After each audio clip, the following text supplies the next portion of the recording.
Hai, gue Jo aka Sasuke dan kali ini gue mau ngomongin tentang sebuah kasus tentang virtual YouTuber. Man, ini tiada hentinya. Gue kira VTuber-VTuber lain bakal mengambil sebuah pelajaran dari kasus-kasus yang sebelumnya. Ternyata gue salah. Sekarang si curut bengak, orang yang suka ngupload tentang kasus VTuber di Twitter, menambahkan kasus ke-30. This is messed up anjir. Nama virtual YouTubernya adalah Kanameshin. Yap, seperti yang kalian duga, ini virtual YouTuber cowok. Dan gak kayak kasus-kasus yang sebelumnya ya. Kasus ini sebenarnya cukup simple banget sebenarnya. Dia kebelet minta pap anjir. Dan minta papnya ke cewek yang minor. Entah kenapa dengan VTuber Indonesia anjir. Kenapa sarannya itu harus cewek minor sih? Kenapa gak at least ke seumuran gitu? Maksudnya gue tahu membandingkan dua hal yang salah itu tetap salah, tapi ya maksud gue come on bro. Tapi di sini gue mau seobjektif mungkin. Gue gak mau terpengaruh dengan highlight Twitternya atau highlight postingan Twitter si pepostingnya, yang btw di sini namanya No One. Ini cuitannya atau tweetnya: sexual harassment, assault, nenenet, and underage minor exploitation. Ceritanya ada virtual YouTuber namanya Shin. Gue tuh pengen memperkembangkan VTuber kecil jadi lebih dikenal anjir. Dan pas kita udah lumayan deket, gue ngerasa si Shin ini berubah dan dia mulai minta pap dan lain-lain. Oke, dari bacaan tersebut kita udah tahu beberapa hal. Yang pertama, si pembuat thread ini adalah korbannya. Yang kedua, tujuan dia kenal sama VTuber ini, dia ingin mengembangkan VTuber kecil menjadi lebih besar. Jadi gue gak tahu role-nya di sini dia itu kayak apa ya. Apakah dia seorang influencer yang bisa nge-promote VTuber ini? I don't know. Dan satu hal lagi yang kita tahu dari postingan ini, mereka itu temenan, bukan pacaran. Ayo kita lanjutkan. Jadi ceritanya dia tuh udah tahu kalau gue lagi mau liburan ke Bali. Nah kan di Bali gue banyak pergi ke pantai sama renang. Dia mulai maksa-maksa gue buat kasih pap renang. Di sini aku juga udah banyak kasih tanda-tanda kalau aku gak nyaman dan gak mau. Postingan itu menyatakan percakapannya di WhatsApp. Jadi mari kita baca. Ini percakapan pertamanya. Kita udah tahu kalau misalnya ceweknya bakal ke Bali dan renang gitu. Terus dia nanya, renang gak? Kayaknya sih iya gitu. Terus kenapa? Fotoin hehehe. Buat kuliatin terus what the hell, ya jelas lah. Di sini kita udah tahu modusnya kayak apa. Ya jelas minta pap. Di sini gak ada pesan-pesan terselubung atau gimana. Semuanya jelas. Cowok lagi sange dan dia minta pap. Itu aja. Nah kalau gue jadi ceweknya itu gue rada ilfil anjir. Itu jam 7 pagi. Jam 7 pagi orang-orang sedang bekerja, sedang melakukan hal yang sangat produktif. Mungkin ada yang jogging, menikmati matahari pagi. Cowok ini minta pap anjir. He built different.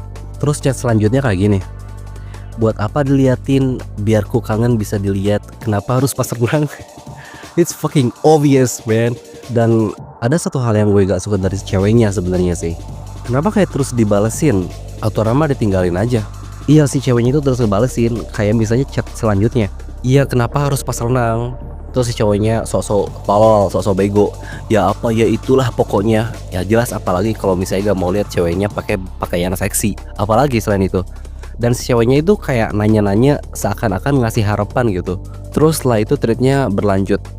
Ini bukti-bukti yang lainnya kalau dia tuh masih tetap chat gue walaupun gue udah kasih tanda-tanda gak nyaman dan gak mau. Dan di situ ada chat dimana dia mau cepet-cepet lihat pap dari gue biar dia bisa ngeliatin terus dan mulai memanggil panggilan sayang. Di sini juga posisinya dia punya pacar. Gak playboy, gak keren bro sekarang. Dan di chat-chat selanjutnya itu ketahuan banget kalau si cowoknya udah benar-benar sudah tidak tahan. Kayak pap kamu renang itu buat kenang-kenangan. Kenang-kenangan my ass anjir. Tapi si ceweknya ngasih harapan mulu. Bahkan di chat ini dia bilang, lihat nanti deh ya. Tapi di sini gue bisa jadi salah sih guys. Kita harus mempertimbangkan kalau misalnya posisi cewek itu minor. Jadi mungkin ada keputusan-keputusan yang dia buat yang rada absurd gitu. Gue yakin kalau misalnya si cowoknya chatan sama orang yang seumuran atau lebih tua, udah ditinggalin. Dan di chat selanjutnya kayak biasa si cowoknya benar-benar sudah tidak tahan, tidak kuat, pengen cepat-cepat lihat pap. Dan hal itu buat si ceweknya agak nyaman. Terus di thread selanjutnya dia bilang, lanjutan ceritanya tuh dia masih maksa gue buat kasih pap renang. Dan di sini gue coba buat pakai alasan gak mau karena takut mengganggu hubungan orang. dengan umurnya dia yang 20 tahun minta pap dan bilang mau mandi bareng sampai minta pap lagi pas mandi. Menurut gue ini udah mesum dan cabul. Dan di chatan selanjutnya ini rada barbar ya. Katanya si ceweknya mau mandi, terus kayak, oh boleh minta pap dong kamu lagi mandi. Dan di chat selanjutnya si ceweknya nanya ke cowoknya, umur kamu berapa? Dan cowoknya jawab 20 tahun. Respon si ceweknya bikin gue rada kaget. Dia bilang, ih om-om PDF. Kenapa gue kaget? Karena umur gue jika disandingkan dengan mereka berdua, mereka itu masih bocil. Terus ini nih cowok yang berusia 20 tahun disebut om-om. Artinya patut dipertanyakan umur ceweknya berapa tuh. Dan ketika si ceweknya nyebut si om itu PDF, si omnya bilang, iya. Gila, jadi dia mengakui bahwa dia adalah seorang PDF. Thread selanjutnya, dia cuma nyantumin akun TikToknya si VTuber ini. Kita bisa lihat foto profilnya. Tapi ada satu hal yang buat gue kaget setelah gue cek TikToknya. Gue kaget lihat modelnya. Ini modelnya. Gue kena post traumatic disorder. Gue trauma lihat model itu. Kenapa?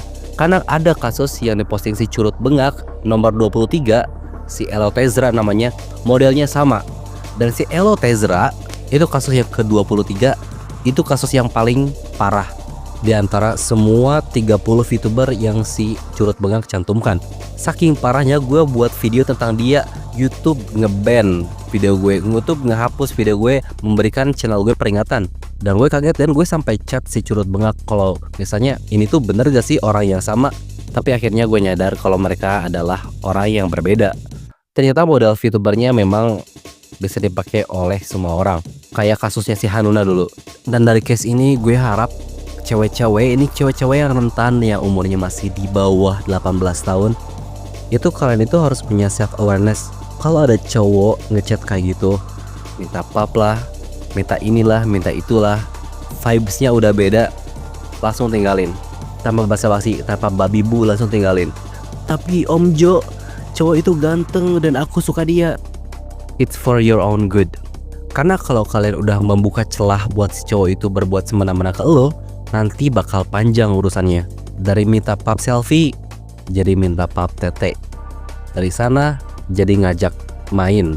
Dari ngajak main ke kafe-kafe, jadi ngajak main ke Oyo. Dan kalian tahulah akhirnya kayak gimana. Mungkin ini gue agak sedikit terlalu oversimplify ya. Tapi patut kalian ketahui, ini itu beneran. Dari hal kecil lama-lama menjadi hal yang besar. Jadi kalau pacaran ya sehat-sehat aja. Karena kalau udah misalnya hamil duluan, amit-amit, itu bukan cuman kalian yang repot, orang tua kalian. Banyak orang-orang yang ikut terjerumus ke dalam masalah kalian.